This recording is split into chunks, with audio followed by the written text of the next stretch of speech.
그래서 그 아래에 보면 화가가 동기를 부여받는 곳은 그 총체성 안에서 파악된 광경, 그 풍경의 광경의 충만성이다. 여기서 이제 동기라고 하는 게 좀 중요한데 세잔이 그 동기를 굉장히 강조를 해요. 그 동기는 모티프잖아요.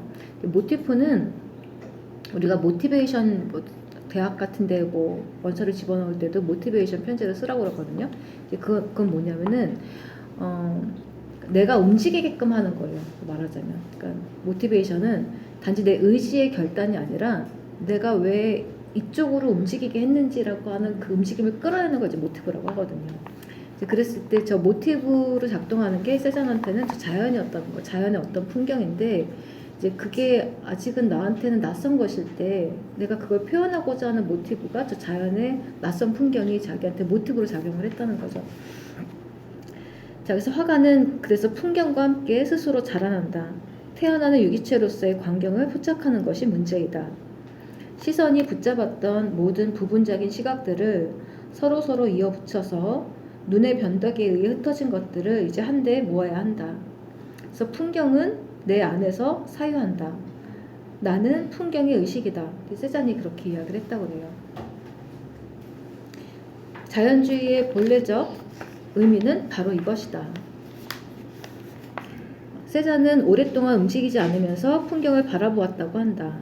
세잔은 풍경과 함께 발아한다. 그러니까 싹을 틔운다는 이런 의미로, 그러니까 아까 제가 처음에 말씀드렸던 것처럼 저 환경이 나한테 낯선 것일 때는 나의 존재 자체도 약간 불안정한데 환경이 나한테 익숙해지고 나를 둘러싼 어떤 것이라고 내가 확실하게 그 환경으로 느끼게 되면서 나도 나의 정체성으로 딱 자리를 잡게 되거든요. 그러니까 내가 태어난 것 동시에 환경도 같이 하나의 형태로 태어나는 거죠. 그렇게 이제 세잔은 그래서 풍경을 생각을 했다는 거예요. 약간 생태주의로 같이 연결될 수 있을 것 같아요. 이컬로지도 약간 그런 방식이니까. 문제가 되는 것은 그래서 모든 잊혀진 과학, 저 과학들을 수단으로 태동하는 유기체처럼 풍경의 구성을 다시 재파악하는 것이다. 명상은 돌연히 완성된다. 나는 나의 모티브를 붙잡는다. 라고 세잔은 말했다. 그리고 그는 풍경은 너무 위에서도 또 너무 아래서도 둘러싸여져서는 안 된다고. 혹은 아무것도 빠져나가도록 하지 않는 어떤 그물 속에서 아직 살아있는 채 가져와야 한다고 설명했다. 자, 위에서도라고 하는 것은 관념으로 이제 풍경을 생각하거나 또 아래서라고 하는 것은 너무 감각적인 측면에서만 풍경을 생각하거나 전체 형태가 없이 둘 다가 아니라고 봤던 거죠. 자, 그래서 그는 동시에 모든 측면들을 통해 자신의 그림을 착수했고 목탄의 첫 번째 선, 지리학적 골격을 색깔의 얼룩들로 둘러쌌다. 그렇게 해서 이미지는 충족되었고 서로 연결되었고 그려졌고 균형을 잡았고 또 동시에 성숙에 이르게 되었다. 그 세잔에 대해서 프랑스 방송에서 특집으로 여러 사람이 세잔에 대해서 이야기한 그런 방송이 있었거든요. 근데 그 중에 하나가 지리학자가 하나 있었어요. 근데 전 약간 놀랬던 게 지리학자가 하는 말이 세잔이 그렸던 그 생떼빅뚜아르 산에 그 지층이 다 거기 있다는 거예요. 그러니까 우리가 고호의 별밤을 보면은 그 별이 실제로 있는 그 별자리라고 얘기하잖아요. 다 똑같은 거지. 실제로 관찰력에 의해서 있는 거를 그리는 거예요. 있는 거를 그리는데 다만 거기에 그 어떤 좀 더 감각적인 체험이라든가 또 풍부한 어떤 것들이 과학에서 말하는 선이 아니라 그걸 더 추가해서 이제 그리는 거죠. 그래서 어떤 그 지리학자가 이제 말하기를 그 생떼빅뚜아르 산의 지층이 그 안에 그대로 그림에 담겨 있었다고 이제 얘기하는 걸 들었었는데 좀 놀랐었어요. 자, 이제 회화는 모방도 아니고 본능이나 양식의 염원에 따른 제작도 아니다. 회화는 표현이다. 근데 표현인데 이 표현은 이 주관적인 표현이랑 좀 종류가 다른 거죠. 이제 이 표현은 지각이 표현이듯이 표현이다. 자, 이게 어떤 거냐면 이게 건축에서는 이제 그렇게 사용이 될 것 같은데 가령 건축가가 계단의 난간을 표현을 해요. 이렇게 쭉 곡선으로 해서 아래로 휘어지는 것. 근데 그 표현에는 그 계단을 따라 짚고 내려오는 손이 거의 같이 있어요. 그러니까 뭐냐면은 그 계단의 난간의 표현은 곧 손의 움직임의 표현이에요. 이런 것처럼 무언가를 그린다고 하는 거는 그 광경의 표현은 내가 그 나의 몸의 표현과 똑같이 가는 거죠. 내가 그것을 어떻게 경험을 하는지의 나의 몸의 표현이 곧 나한테 드러나는 광경, 풍경의 표현이랑 똑같이 이어진다는 거죠. 그래서 그러니까 지금 계단의 난간처럼 그래서 그 제가 번역하는 작게라고 하는 그 이론가가 이제 몸이라는 책에서 어떻게 얘기하냐면 건축이나 인간이 사용하는 모든 사물에는 그것에 마치 음각처럼 인간의 몸의 표현들이 다 담겨 있다 이렇게 얘기해요. 그러니까 의자에는 사람이 앉는 그 몸짓이 거기에 음각으로 담겨 있는 것이고 책상은 또 마찬가지로 여기 위에 얹은 팔이라든가 이런 것이 그 위에 음각으로 담겨 있고 그러니까 결국에는 내가 뭔가를 지각한다는 것은 곧 내가 몸을 움직인다는 거죠. 몸을 움직이는 것이고 그렇게 나온 사물들이 표현되는 것은 곧 나의 몸의 표현과 똑같이 가는 것이고 그래서 멜로ponte는 그 지각은 머릿속으로 하는 게 아니라 내 몸의 표현이 곧 지각이다 이렇게 얘기해요. 내가 뭘 바라보기 위해서 눈을 움직여야 되는 것이고 그 다음에 뭔가를 촉각을 경험하기 위해선 내 손을 거기다 갖다 대야 되는 것이고 그래서 곧 몸짓은 지각이다 이렇게 이야기를 합니다. 그래서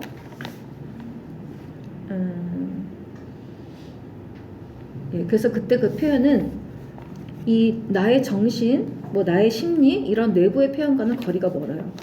자, 표현, 익스프레션은 세계가 의미를 지닌 채 구체화되는 것, 그것이 이제 표현이다. 자, 따라서 현실의 화가는 원숭이라고 말할 때 에밀 베르나르는 정확히 진실과는 정반대의 것을 말한다. 그리고 우리는 어째서 세잔이 예술의 고전적인 정의를 다시 붙잡을 수 있었는지를 이해한다. 자연에 부과된 인간. 몸은 회화에 있어서 화가의 몸은 그 몸 자체가 구조화됨으로써 세계의 표현이 형태화되도록 매개한다. 즉 몸은 일종의 세계의 상징주의 역할을 떠맡는 것이다. 이것은 앞으로 다루게 될 말과 언어의 표현에서도 마찬가지로 작동한다. 말의 명명하는 행위는 자연에 아직 모호하게 머물러 있는 보이지 않는 의미들을 인식할 수 있는 대상으로 우리 앞으로 가져오는 것. 그래서 발화함 자체도 일종의 몸짓의 일종이다. 멜로폰테 이렇게까지 이제 얘기를 해요. 그러니까 관념적인 의미조차도 사실은 말이라고 하는 이 몸짓이 없으면은 이 세상에 존재할 수 없다는 거죠. 그래서 이 관념적인 의미, 지각적 의미뿐이 아니라 모든 이런 의미는 다 인간의 몸짓과 연결되어야지만 이 세계 속에 존재하는 것이다. 바깥에 있는 풍경도 인간의 손의 몸짓과 그걸 경험하는 몸이 있어야지만 이 세상에 존재하는 것이다. 이렇게 보는 거죠. 그렇게 해서 나오게 된 자연에 더 가까워진 표현은 그러니까 나의 심리랑 내면의 표현이 아니라 그런 표현은 그래서 나중에 그 보이는 것과 보이지 않는 것은 어떻게 얘기하냐면 이제 들숨과 날숨으로 표현을 하거든요. 그러니까 바깥에 있는 세계가 있고 그 세계를 인간의 몸이 들숨을 해서 그걸 다시 바깥으로 표현을 하는 게 날숨이고 그게 인간의 몸과 바깥의 세계 사이의 일종의 호흡이다 이렇게 얘기해요. 그러니까 내 머릿속에 있는 걸 바깥으로 투사하는 게 아니라 바깥에 있는 게 인간 안으로 들어와서 그것이 다시 바깥으로 표현되는 것. 말도 그런 것이고 뭐 회화도 그런 것이고 이렇게 일종의 순환 과정으로 표현을 하거든요. 그렇게 되면은 뭐 주관적인 거를 좀 떠나가지고 왜냐하면 다 누구나 다 그런 세계하고의 호흡을 하게 되면 이제 이해할 수 있는 방식으로 이제 표현들이 나오게 되는 거죠. 이렇게 이제 이야기를 합니다. 자, 그래서 이런 그런 게 만약에 문화라면 자연에 가까워진 문화이고 그런 문화는 우리가 흔히 말하는 장식하고는 종류가 다른 문화죠. 자연에 가까워진 문화죠. 자, 그래서 표현은 마치 최초의 인류가 자연과 만나면서 그랬듯이 이제 말하고 그리는 것이다. 친구인 세잔의 삶을 보면서 에밀 졸라가 완성시킨 작품 알려지지 않은 걸작에서 화가인 프랑호퍼는 이제 이렇게 묘사한다. 손은 단지 몸에 붙어 있는 것이 아니다. 손은 붙잡고 돌려주어야 하는 어떤 생각을 말하자면 자연의 생각 같은 거죠. 자연의 어떤 생각을 표현하고 또 지속하는 것 그것이 손이다. 진정한 투쟁은 거기에 있다. 많은 화가들이 예술의 이러한 주제를 인식하지 못한 채 본능적으로 승리를 거둔다. 당신은 여자를 그린다. 그러나 당신은 그녀를 보지 않는다. 여기에 멜로ponte는 덧붙이는데 예술가는 인간들의 가장 인간적인 것을 고정시키고 인간들이 그것을 보지 못하면서도 자신들이 속해 있는 풍경이 거기에 도달되게 하는 것이다. 이거는 제가 보기에도 번역이 너무 엉망이네요. 제가 번역하긴 했는데. 하여튼 이제 그래서 이제 넘어가겠습니다. 이제 원문을 비교를 해봐야 되는데 예술가는 인간이 최초의 말을 던지듯이 자신의 작품을 이제 시작을 한다. 그래서 인간의 가장 원초적인 바탕인 살아있는 몸과 자연 세계는 일종의 소용돌이와도 같다.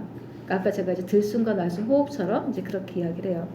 이 상태는 아직 말이나 명시적인 의미가 형성되지 않은 침묵하는 경험의 세계이며 몸과 자연 세계와의 혼동, 뒤섞임, 혼합의 상태이다.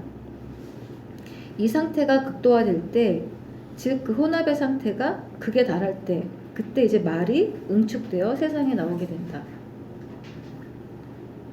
그러니까 그 아이가 처음으로 엄마라는 말을 발화하기 전에 엄마하고 갖는 긴 과정이 있잖아요.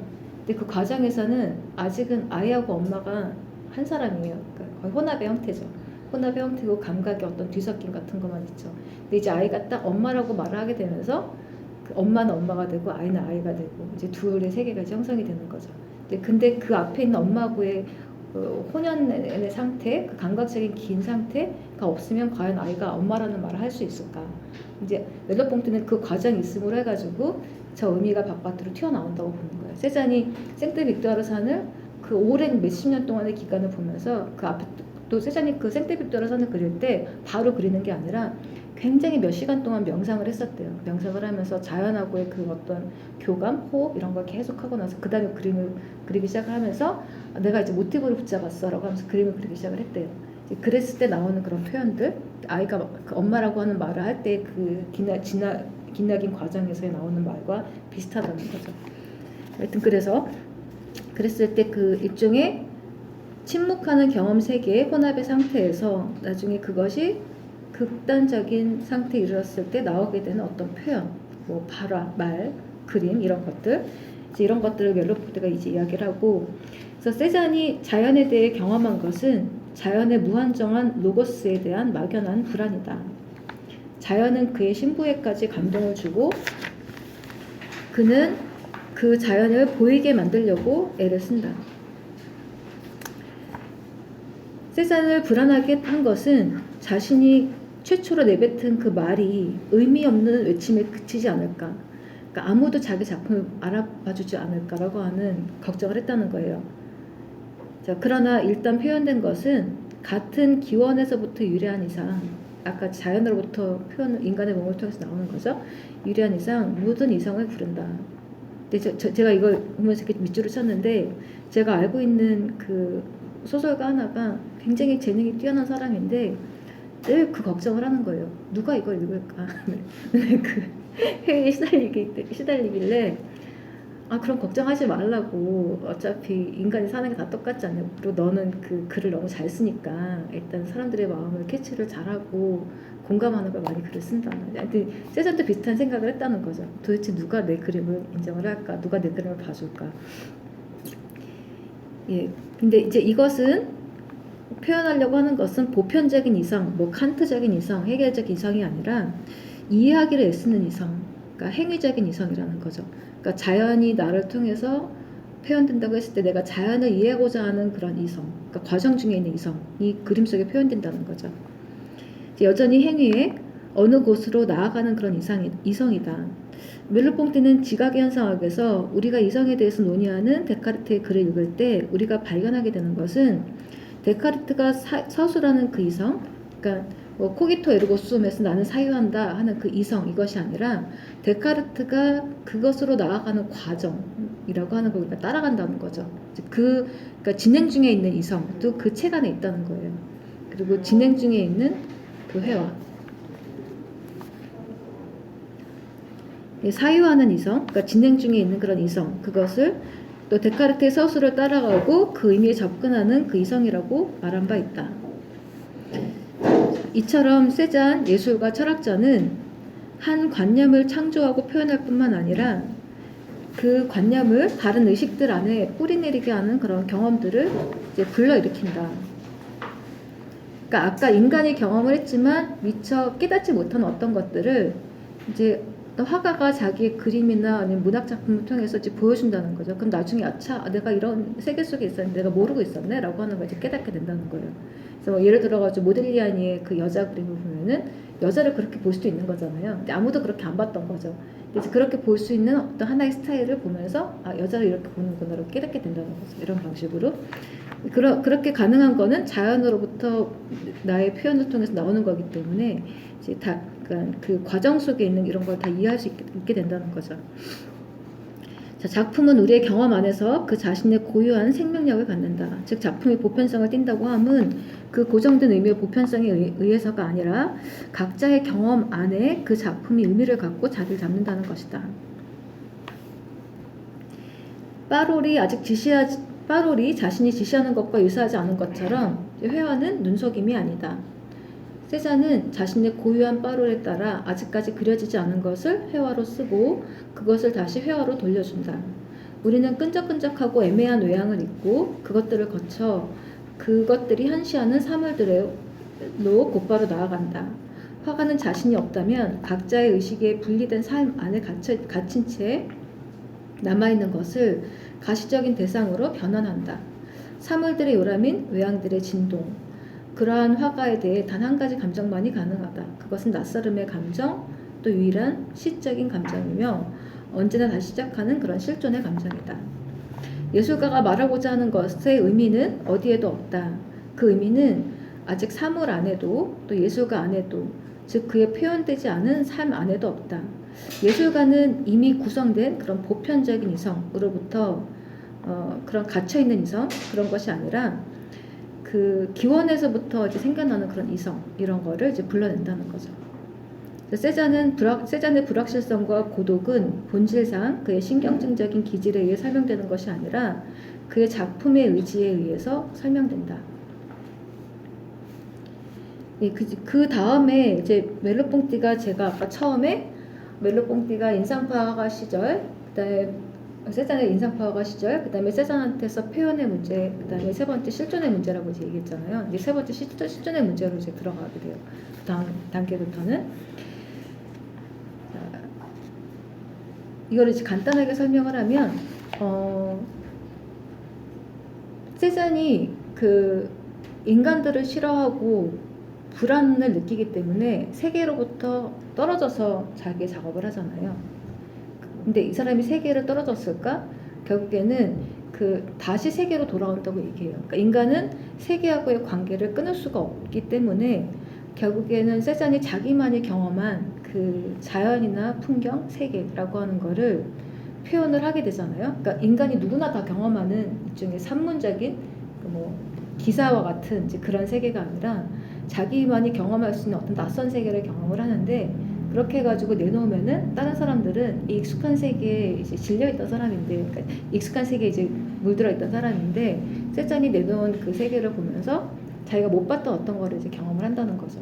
그런 종류의 걸 얘기하고 그러면 세잔이 결국 세계를 떠난 것이 아니라 결국 세계와 계속 관계하고 있는 방식이었다.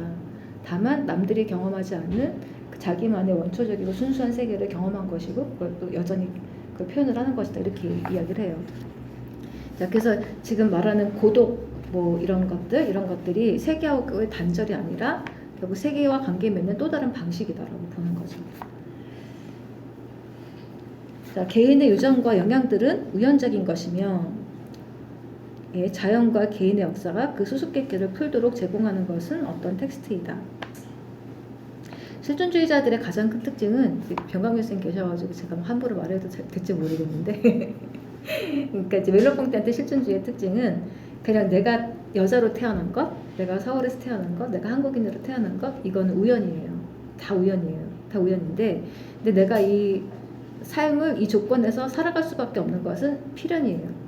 그래서 늘 우연과 필연이 같이 결합된 게 이제 실존주의거든요. 보면은 근데 우연을 인정을 하고 나서 그 우연적인 조건들을 내가 필연으로서 삼아가면서 살아가는 거죠. 내가 여자로 태어나고 뭐 서울에서 태어나고 뭐 이 나이에 이 시대에 태어나고 하는 거를 나는 필연으로서 그냥 나는 이거 우연이니까 내가 막 살아야 돼 이게 아니라 내가 그걸 감수하면서 필연적으로 살아가는 거죠. 이제 이런 거를 두 가지 결합해서 멜로뽕띠의 실존주의 얘기하거든요. 그러니까 마찬가지로 세잔도 저 엄격한 아버지한테서 태어나고 그 다음에 자기가 갖고 있는 어떤 신경증적인 기질을 갖고 태어나고 라고 하는 건 이제 우연인데 이제 그걸 자기가 감수하면서 살아가는 방식은 이제 필연이라고 보는 거죠.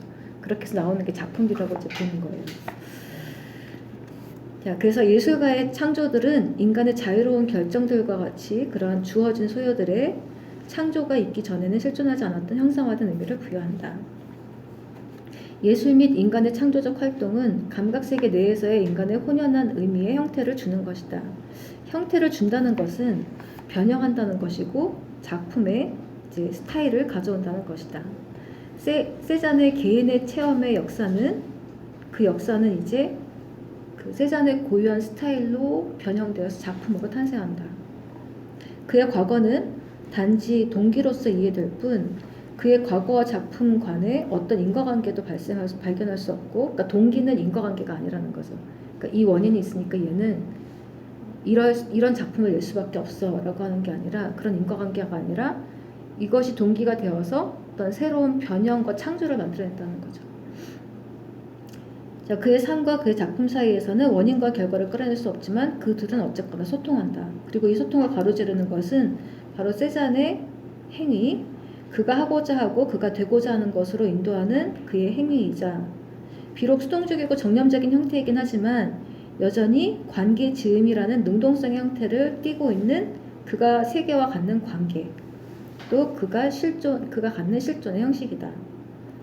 세잔은 작품을 완성하면서 자신의 이전 삶으로부터의 단절을 야기하고 일종의 자유를 이끌어내지만 이 단절은 절대적인 단절이 아니다.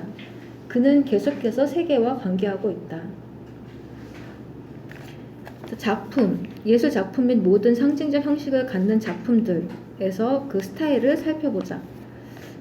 물론 스타일은 운동하는 그 표현적 몸이 만들어내는 것이고, 그리하여 만들어진 작품은 체험된 것 그 자체를 보여주는 것이 아니라 그 체험된 것이 다시 취해져서 변형되는 어떤 형태들을 만들어낸다.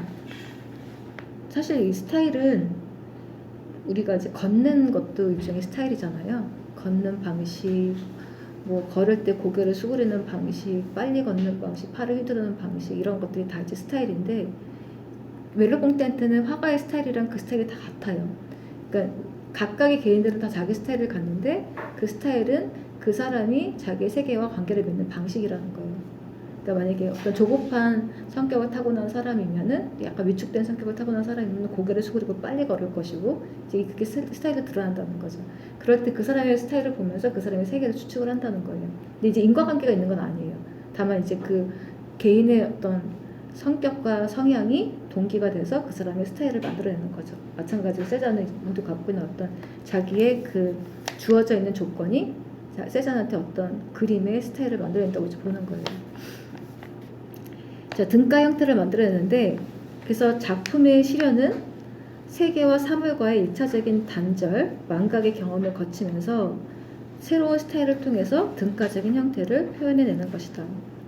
세잔이 고민했던 문제가 하나 있었는데, 그 문제는 발자크가 자기의 소설 안에서 묘사한 구절이라고 얘기를 하더라고요. 하얀 눈이 내린 것 같은 식탁보 위에 놓여진 접시 위에 왕관처럼 놓인 황금색의 빵. 네, 이거를 표현하기 위해서 사진처럼 뭐 하얀색을 그리고 뭐 황금색 빵, 왕관 모양 황금색 빵을 이제 그리고 이러면 절대로 이거는 표현이 아니라는 거죠. 그래서 이걸 표현하기 위해서 노력하는 그 과정, 이것이 자기 스타일을 창조하는 과정이라고 보는 거예요. 자, 발자크의 작품에서의 묘사를 그리는데 고심했던 문제를 그는 다음과 같이 해결한다. 즉, 표현을 목적으로 할 때 화가는 자신의 모든 수단을 잃어버린다. 이미 고정된 의미 체계에 기댄다면 표현이 가져오는 효과를 기대할 수 없다는 것이다. 색들의 조합, 식탁보를 그리기 위해서 흰색을 사용할 필요는 없다. 색들의 조합으로 발작이 묘사한 광경의 형태, 그 등가적인 구조, 그러니까 그 전체의 느낌, 이걸 가져오는 것이 문제인 것이다. 화가는 시각에 대한 환원을 수행하면서 우리로 하여금 그 이상을 보게 하는 것이다. 그러니까 익숙한 장면에 대한 그것을 과로치기를 하게 되면서 그 익숙한 장면이 갖고 있는 그 이상의 풍부함을 우리한테 보여준다는 거죠. 그래서 사물의 윤곽과 외피를 뚫고 들어가 그 사물이 가질 수 있는 모든 감각들의 그런 등가적인 체계, 그것이 사물에 수렴되도록 표현하는 것이다. 이 지금 등가적인 체계라고 하는 것은, 등가 형태라고 하는 것은 매번 나오는데 이게 약간 저한테 수수께끼예요. 그러니까 아직 이게 정확하게 뭔지 해결을 못했어요. 그러니까 자연의 풍경이 있고 이거를 그 등가성의 형태를 화가가 그림 안에서 표현을 한다 이렇게 얘기하는데, 그 등가성이 에퀴밸런스거든요, 불어에서. 그게 정확하게 뭘 의미하는지는 전 아직 파악을 못했는데, 언뜻 이 당시에 유행하는 어떤 심리학이라든가 과학에 자주 사용하는 그런 개념어인 것 같기도 하고, 잘 모르겠어요. 잘 모르겠는데, 하여간 있는 그대로를 그대로 사진처럼 찍어서 갖고 오는 게 아니라 이것이 주는 효과와 거의 유사한 효과를 가지고 올 수 있는 굉장히 다층적인 풍부한 그 형태를, 그 모양을 갖고 온다는 거죠. 하지만 이것을 없애는 건 아니고 이것과 유사한 어떤 것으로, 어떻게 보면 어떤 사물이 있고 그 사물이 표현할 수 있는 다양한 상징성들을 갖고 오는 것 같기도 하고, 이제 그렇게 보이는데, 나중에 멜로봉 때 열심히 읽으시니까 해답을 찾으시면 저한테 알려주세요. 등가 형태를 만들어낸다 이렇게 이야기를 합니다. 자, 그래서 전혀 예상치 않은 몇 가지 색의 조화로 세자는 초상화에서 슬픔의 정서를 표현한다. 회화의 사물들은 관객의 시선을 요구한다.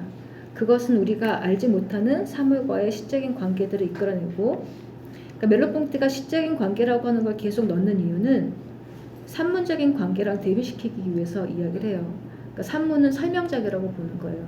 근데 시적인 것은 설명적인 것이 아니라 그 함축하는 의미가 더 풍부하다는 거죠. 그러니까 어떤 시어를 우리가 읽게 되면 이것이 뭐지? 이 수수께끼 같으네? 라고 하면서 사실은 그 안에 담기는 더 많은 의미를 우리가 짐작을 하잖아요.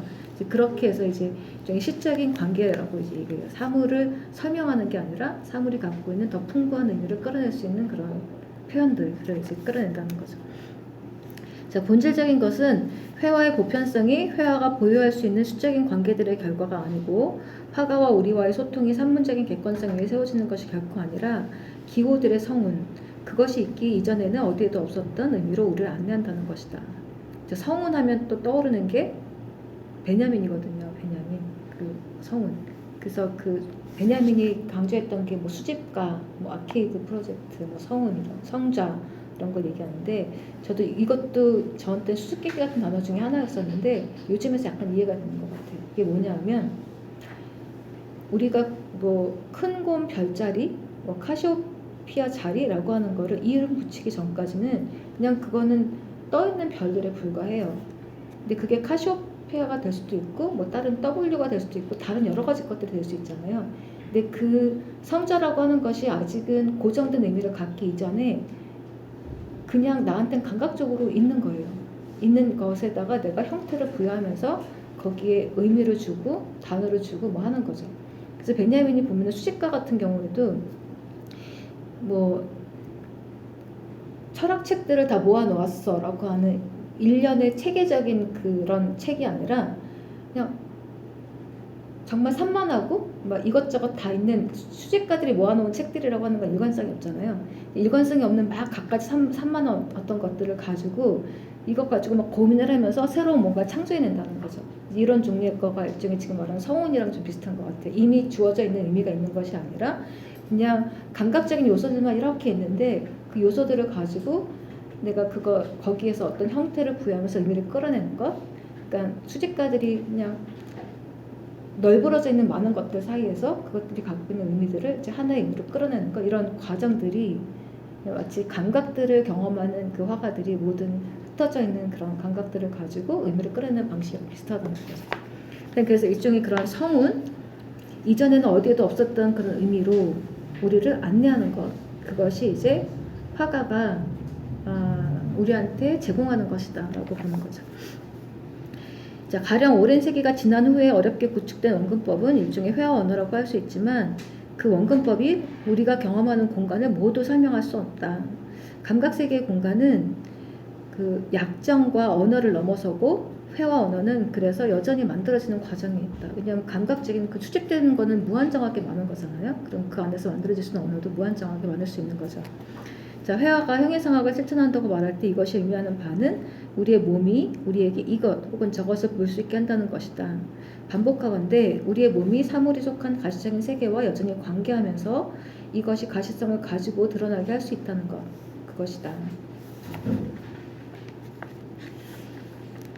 그래서 이제 그 35페이지의 마지막 두 줄을 보시면요.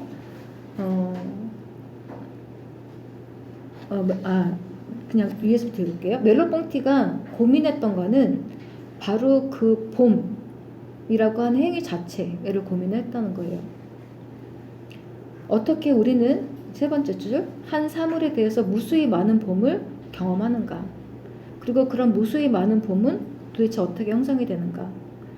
가시적인 세계는 어째서 화가를 유혹해서 2차적인 가시적인 세계, 그러니까 그림, 이것들을 만들어내는가? 2차적인 가시적인 세계를 멜로뽕티는 이제 두 번째 피상스, 힘, 파워라고 이제 얘기해요. 그러니까 자연이 주는 그 파워가 있어가지고 우리한테 표현하게끔 하지만 또 그림이 주는 또 파워가 있기 때문에 아까 체험에 따라 다르다고 이해하는 것처럼 그것이 또 우리한테 어떤 새로운 상상력이라든가 새로운 봄이라고 하는 걸 이끌어낸다는 거죠. 자, 멜로뽕티는 화가의 자리에서 사유한다. 이 모든 것은 결국 우리가 가시성의 세계 안에 있기 때문에 가능하다고 보는 거죠. 그것이 자연의 봄이건 회화의 봄이건 가시성의 세계 안에 있기 때문에 그 본다고 하는 것이 한번 보고 끝나는 게 아니라 그것이 갖고 있는 그 무궁무진한 그 보여질 수 있는 가능성, 이런 것들 때문에 가능하다고 보는 거죠. 자, 무엇보다도 화가는 사물들 안에서 탄생한다. 마치 가시적인 것의 집중과 그것의 자신으로의 돌아옴과 같이 이제 화가는 사물들 안에서 탄생한다. 그리하여 회화는 결국 자율 형태적, 그러니까 오토 피규라티브, 그 가시적인 것들이 스스로 형태를 만들어내는 것과 같이 그런 조건 하에서만 경험적인 사물들 가운데에서 무엇이든 간에 경험적 사물들과 관계한다. 회화는 어떻게 사물들이 사물들로 되는지, 세계가 세계로 되는지, 혹은 풍경이 풍경으로 되는지를 보여주기 위해서 그 사물의 외피를 뚫고 들어간다. 그러니까 사물의 외피가 아까 말했던 관념적인 것, 제한적인 것, 이미 사람들이 고정관념으로 갖고 있는 것, 그 사물들을 말해요. 이제 그걸 뚫고 들어가야지만 그 사물이 갖고 있는 풍부한 가능성들을 보여줄 수 있겠죠. 자, 회화는 그래서 그 무엇의 광경도, 그러니까 어떤 관념적인 재현된 것의 광경도 아닌 한에서의 광경이 될 수 있다고 보는 거죠. 자, 이 수수께끼 같은 구절이 의미하는 것은 무엇일까? 그것은 마찬가지로 가시적인 나의 몸 혹은 화가의 몸이 스스로 가시성을 획득할 때, 즉 그 자신이 표현적이 될 때 보는 것이 가능해진다는 것이다. 마치 인간이 사랑을 보고 느끼기 위해서 또는 사랑의 형상이 우리 눈앞에 드러나기 위해서 그 본인 자신이 사랑에 적합한 태도로 변화되는 것처럼 이제 그 봄은 내가 봄의 몸짓으로 될 때 봄이라고 하는 게 만들어진다는 거죠. 자, 이것이 가시적인 세계가 화가를 요청하는 이유이다. 그리고 봄의 본질은 그것이 봄이 되어감, 즉 형태의 생성에 있다. 이때의 봄은 고정된 광경의 봄이 아닌 한에서 또 그렇기 때문에 그 자신이 어떤 것에 대한 봄이 되는 한에서의 봄이다. 감각세계가 보이는 것은 언제나 형태 하에서이고 이 형태는 앞서 스타일이라고 이름 붙인 것이기도 하다. 그리고 이 형태는 감각세계라는 일반성과 관계에서 부분을 취하지만 이 부분은 또 전체와 관계하는 부분이다. 이제 이거는 부분과 전체의 관계를 그 부분이 전체다라고 이제 이야기하는 건데, 아까 그 한 인간이 자연을 경험을 해서 나오는 표현은 그 사람의 표현이긴 하지만 그것의 원천은 자연이기 때문에 누구나 다 이해를 한다고 했잖아요. 그래서 그 나오게 된 표현은 부분이지만 결국 그 부분은 모든 사람들이 이미 이해할 수 있는 가능성을 갖고 있는 전체라는 거죠. 이제 그렇게 해서 부분과 전체를 연결을 시켜요. 네, 그래서 감각세계가 보이는 것은 말하자면 우리가 봄에 의해 한 부분을 취했을 때 그 부분 형태는 감각세계 전체로의 열림을 마련한다. 이걸 이야기하기 위해서 멜로뽕티는 르누아르의 일화를 예로 드는데, 르누아르 그 화가가 까시스라는 지방에서 이거 제가 잘못 쓴 것 같아요. 까시스에 있으면서 강물에서 물놀이하는 여인을 아니다. 너무 오래전에 기억이 가물가물한. 그러니까 하여튼 그 바깥에 있는 풍경을 그리는 게 아니라 엉뚱한 그림을 그리고 있었다는 거예요. 그래서 그 호텔에 있는 종업원이 당신 눈앞에 그리는 거 왜 안 그리고 다른 거 그리고 있냐고 했더니 나는 물의 본성을 그리고 있다. 그 물의 본성은 가시스 강물의 물이건 바다의 물이건 어쨌거나 물이 갖고 있는 그 스타일을 자기는 표현하고 있는 거다. 이렇게 얘기했다고 해요. 그러니까 이게 자기가 경험하는 것이 감각세계의 일부, 요 강물이라고 하더라도 물이 갖고 있는 그 감각적인 본질은 보편적이라는, 일반적이라는 거죠. 그래서 이렇게 표현했다고 하는 거고. 자, 이제 그 다음에 나오는 거는 그 이제 제가 세잔의 회의에 있는 게 아니라 이제 보이는 것과 보이지 않는 것, 눈과 정신에 있는 내용들을 가지고 온 건데, 자, 멜로뽕뜨는 회화에서는 지각에서든 회화에서는 가시적인 것의 어피어런스, 현출은 그 키아즘이라는 사례 구조의 원리 안에서 가능하다고 이제 말해요. 그러니까 키아즘은 이 세상에 있는 거 아닌데, 키아즘은 불어에서 키라고 하는 단어가 이 X자를 알파벳 발음으로 키라고 하거든요. 근데 이제 키아즘은 수사학적인 용어라고 얘기하더라고요. 그래서 바다에서는 바닷물이, 사막에서는 모래가, 이런 식으로 서로 X자로 되는데 X자에 있는 여기의 요소와 여기에 있는 요소가 같이 만나게 함으로써 사막에서 모래가 갖고 있는 그 특징과 바다에서 그 물이 갖고 있는 특징이 연결되도록 하는 이 수학적인 비유라고 얘기해요. 그래서 이제 모든 것이 다 키아즘이다. 멜로뽕띠가 보이는 것과 보이지 않는 것을 그렇게 이야기를 하거든요. 그러니까 내가 보는 자이면서 동시에 보이는 자이기 때문에 내가 보는 것이 가능하다. 그러니까 일종의 내가 보이면서 보이기 때문에 내가 볼 수 있다. 이런 식으로 X자를 항상 가지고 들어와요. 근데 그게 단지 보는 자, 보이는 것의 관계뿐이 아니라 또 내가 내 손을 이렇게 만질 때 나는 만지면서 만지는 자잖아요. 또 타인을 만지면서 만지는 자잖아요. 그러니까 그 과정에서 나는 내 안에 이미 타인이 있다는 거예요. 내가 만져지는 자라고 하는 것은, 만지는 자는 내가 주체적인 성질이기 때문에 능동적이니까 나라고 얘기할 수 있잖아요. 근데 만져지는 거는, 만져지는 이런 것들은 나한테 타인들이잖아요. 나는 또 만져지는 존재이기 때문에 내 안에 일종의 내가 타인의 존재가 있는 거예요. 이런 식으로 내 안에 타인의 존재가 있기 때문에 내가 타인의 손을 만지면서 만지는 게 가능하다. 이렇게 얘기해요. 또 내가 보이는 것이기 때문에 내가 보는 것이 가능하다. 근데 이게 그런 인간의 몸에 감각적 경험뿐이 아니라 가령 감각세계 안에서도 그 비슷하다는 거죠. 거기에 폴클로드의 시의 한 구절이 있는데, 어떤 바다는 피가 지나치게 붉은 만큼이나 지나치게 푸르다. 여기서 이 폴클로드는 피의 붉음을만을 이야기한 것도 아니고 바다의 푸름만을 이야기한 것도 아니고 피의 붉음의 정도를 바다의 푸름의 정도랑 같이 비교하면서 이야기를 하는 거잖아요. 그러니까 피의 붉음은 바다의 푸름이 있어야지만 지금 피의 붉음을 이해할 수 있어요. 폴로드의 시에서는. 또 예를 들어 수영장 물을 이제 묘사를 하는데, 수영장 물에 있는 저 물결 무늬들은 바람을 이해하지만 물결 무늬를 이해할 수 있고, 또 그 물결 무늬가 그 수영장 바깥에 있는 나뭇잎에 물결 무늬 그 문양이 비춰질 때 그거는 물과 바람과 이런 거 다 이해하지만 그 나뭇잎에 있는 물결 무늬를 이해할 수 있죠. 이런 것처럼 감각적인 것이 마치 대상처럼 하나하나 따로따로 경험되는 게 아니라 서로 얽힌 상태에서 경험이 된다는 거죠. 그러니까 지금 폴로드가 말하는 피를 이해하려면 바다의 푸름을 알아야 되는 것처럼, 또 저 나뭇잎에 있는 수면에 있는 물결문을 이해하려면 바람도 알아야 되고 물의 성질도 알아야 되는 것처럼, 그 다음에 또 그래서 수영장 아래에 있는 바닥의 타일이 딱 기하학적 무늬잖아요. 근데 우리가 봤을 때에는 기하학적 무늬가 아니라 이렇게 물결처럼 이렇게 보이잖아요. 그 물결처럼 보이는 이유는 실제로 그게 리얼하기 때문에, 왜냐하면 거기에는 바닥의 타일과 물과 바람이 거기 같이 있기 때문에 그렇게 보이는 거야. 그게 리얼이야. 이렇게 얘기를 해요. 그래서 모든 감각적인 것은 그런 방식으로 서로 얽힌 상태에서 경험되는 것이다.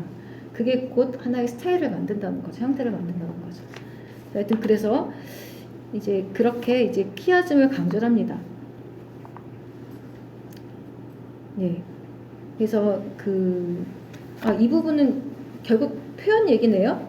실존이라고 생각을 했었는데 표현 얘기네요. 그래서 표현적인 것들을 이제 쭉 얘기를 하고, 자, 세잔의 개인적인 삶과 표현적 삶에서 알 수 있는 것은 이제 마지막 부분, 자유란 세계와의 유대 관계를 끊어버리지 않으면서, 그러니까 우연적인 요소를 끊어버리지 않으면서 본래의 상황 너머로 나아감으로써 우리가 동일한 것으로 남아있지 않을 때 생겨날 수 있다는 사실이다.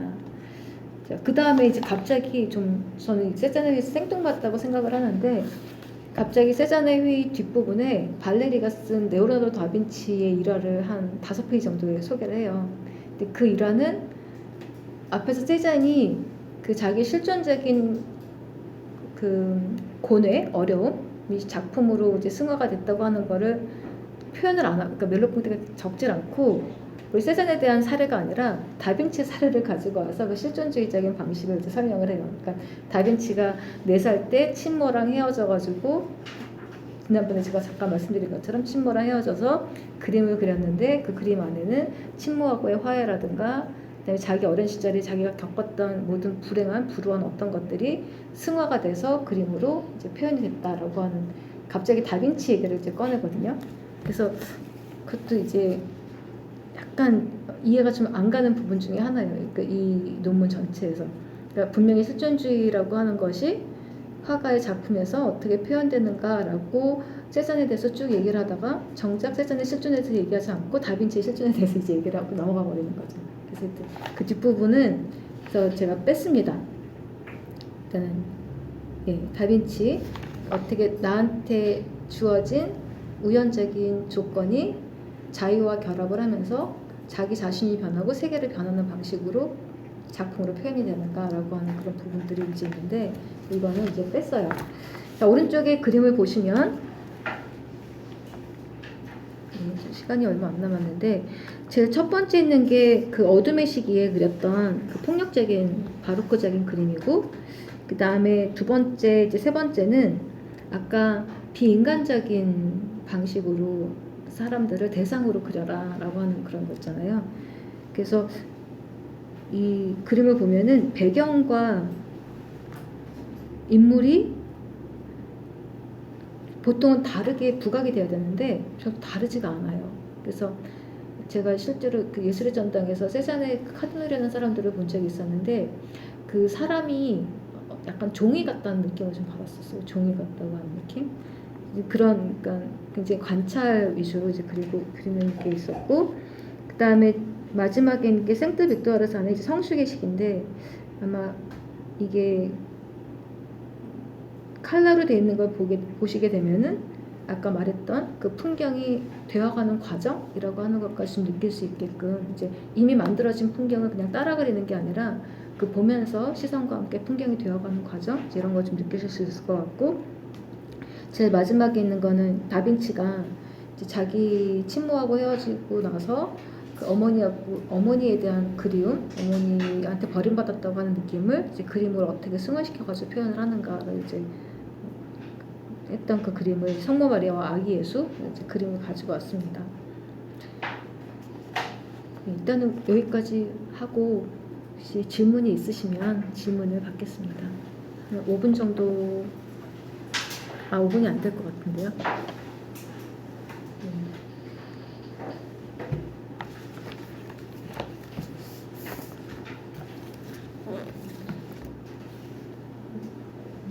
네. 그 늦게 가서 좀 늦었는데 그 세잔의 시기 부분하고 어둠의 시기 있잖아요. 네. 어떻게 구분하는 건지 부분은. 그 시기 일단 연도는 그렇게 돼 있고요. 이제 이거는 멜로ponti가 나는 거예요? 아니에요. 그건 제가 따로 찾아서 거기다 넣은 거예요. 근데 대충 멜로ponti가 요 안에서 그 시기대로 그 세잔에 대해서 이야기를 하고 있더라고요. 그거 맞춰서. 어둠의 시기는 그러면 그림이 어려워서 어둠의 시기. 그러니까 감정적인 우울함, 불안이 이제 들어가 있는 시기라는 거죠.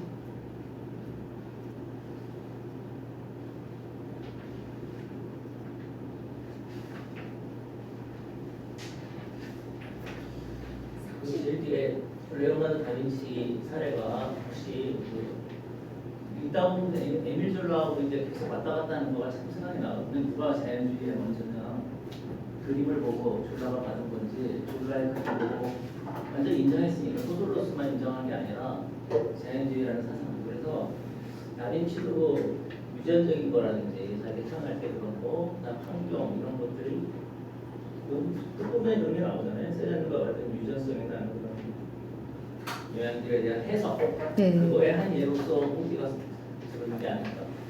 예, 그런 거 같은데 저는 약간 좀 생뚱맞았어요. 갑자기 이제 그 하다가 다빈치 발레리가 쓴 다빈치가 툭 나와가지고. 설명하는 거 보면 프로이트 해석을 단 거잖아요. 네. 그러니까 당연히 세잔도 그런 게 있죠.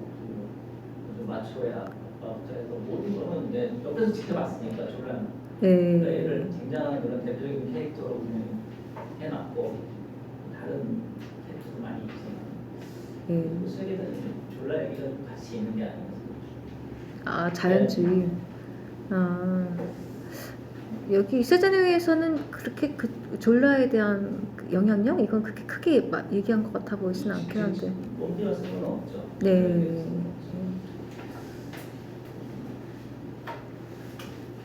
예전에 그러니까 제가 지금 정신분석 쪽으로 해서 세자나웨이를 읽은 논문을 발표한 적이 한 번 있었거든요.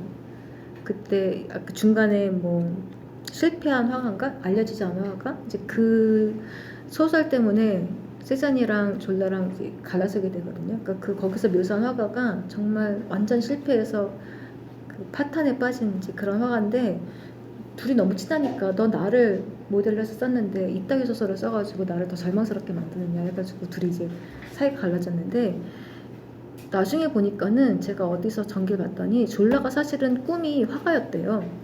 그래서 본인을 자기를 모델로 삼아가지고 그걸 쓴 거라고 하더라고요. 네, 근데 이제 세자는 자기를 묘사했다고 생각을 하고 이제 친구한테 배반당했다고 생각을 한 거죠.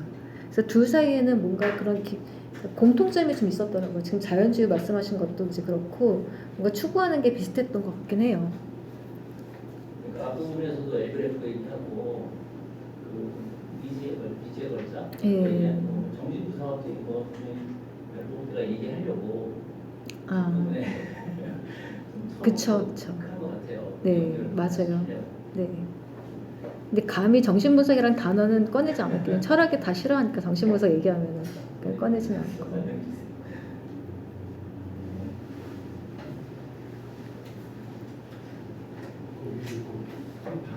관계? 감사합니다. 이렇게 하셨는데 저기 선생님 입장이기 때문에 같은 경우는 회화가 좀 다르지만 작품 같은 경우는 저자의 주체성과 정신과 저자의 주체성이 이렇게 합의돼야 되는 거거든요. 제가 그냥 어렴풋하게 그냥 추천하려는 어디 같은 경우에는 관객 역할이니까 항상 이용했어요. 자 역할이니까. 관계요. 여기서도 어떤 키아진 그런 것처럼 그 작품의 어떤 프로덕션의 생산에 적극적으로 개입을 할까. 독자가. 그런 자연을 자연과의 관계에서 고인의 관계에 그 키아진의 어떤 그런 것을 엮였고 또 관객도 역시 그 그림을 보면서 이렇게 엮여서 이렇게 2차, 3차 간접적으로 화가의 창작자랑 엮이는 건지 이게 좀 계속 좀 궁금합니다. 선생님, 그걸 봐도 그 부분에 대해서는 좀 분석을 할 것 같아요. 예, 그 부분에 대해서 명확하게 얘기하지는 않는 것 같아요. 예. 근데 이제 그 과정에서 나오는 새로운 것의 생산성 이런 거는 강조를 많이 해요. 그러니까 이제 그 인스티튜션이라는 단어를 써서 그거를 뭐 제도라고 번역을 하기도 하고 창설이라고 번역을 하기도 하고 이제 그러는 건데, 그러니까 이미 만들어져 있는 사물의 의미가 아니라 그러니까 화가가 그 사물들이 생성되게 함으로써 사물의 의미를 이제 부여하면서 표현을 하는 거잖아요. 근데 마찬가지로 아마 그 작가의 작품과 독자 사이의 관계도 이미 주어져 있는 관계가 아니라 그러니까 새로운 의미들이 이제 창설되는, 그러니까 만들어지는 방식으로 독자가 이제 관여하는 것 같긴 해요. 그때 이제 인스티튜션이라는 단어를 쓰거든요. 그래서 의미는 우주주의 쪽에서 얘기한 것처럼 저자나 화가 같은 경우는 자기가 그린 뭐 작품, 네. 이런 쓴 작품과의 거리는 그런 정도는 아니에요. 예, 아니에요. 고대부이 조금 물론 폭대가 영국에 대해서 내면서 그런데 그 부분에 그러니까 구조라고 하는 부분이랑 그다음에 의미가 생성된다고 하는 부분이랑 그게 맞지가 않는 부분이 있으니까. 그래서 문학적이기 때문에 마트나 뭐 장관식을 하는 것처럼 다른 사람들 중에서 관계가 좀 분명하거든요. 네. 우리 같은 경우는 문학 쪽은 잘 얘기 안 하고 해야 세자를 가지고 하기 때문에 혹시나 교수님께서 이제 그 나를 기가하시면서 관계 기가하고 하는 주체를 제시해가지고 혹시라도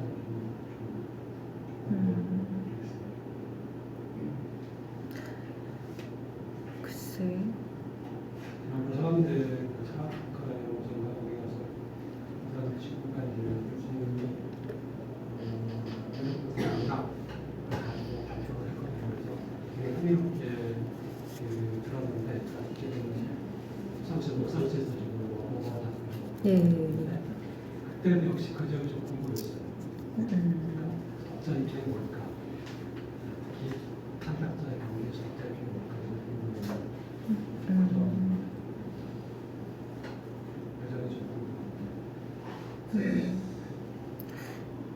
또 여기 나오는 그 두 문학 작품에 대해서 관객의 태도는 언급하지 않은 것 같아요. 일단은 그 소설 안에서 갖고 있는 애매성의 문제를 가지고 이제 이야기하는 것 같고.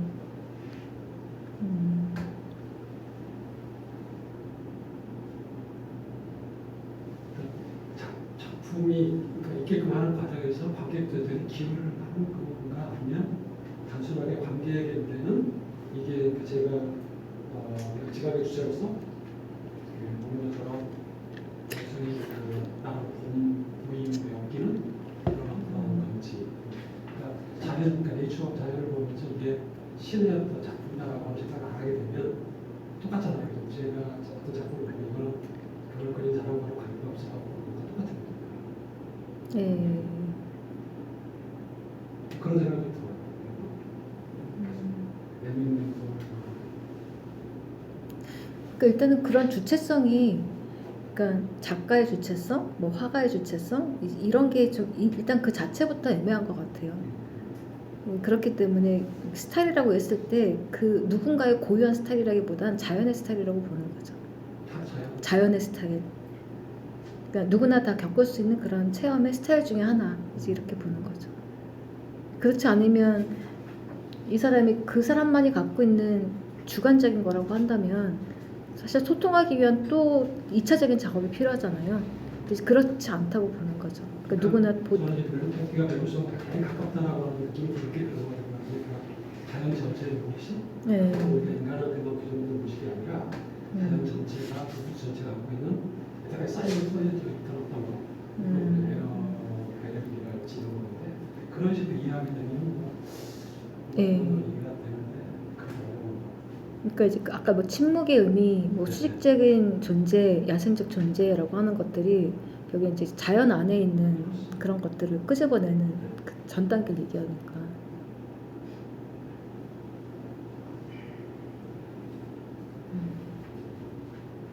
기관자님한테 좀 주로 그래서 계속 궁금했던 지점이 예. 그 익명성, 옹이라고 하는 단어가 되게 중요하거든요. 멜로디한테는. 예. 그러면 이미 옹으로 다 독자와 그다음에 작가가 소통할 수 있게 된다면 사실 관계라고 하는 거는 좀 2차적인 문제인 것 같긴 해요. 불안 이전이니까 네. 그 인간을 살아있으니까 창작자와 관객 역시 불안 이전. 네네. 그러니까 그렇게 하게 되면 뭐 이해가 되는데. 네.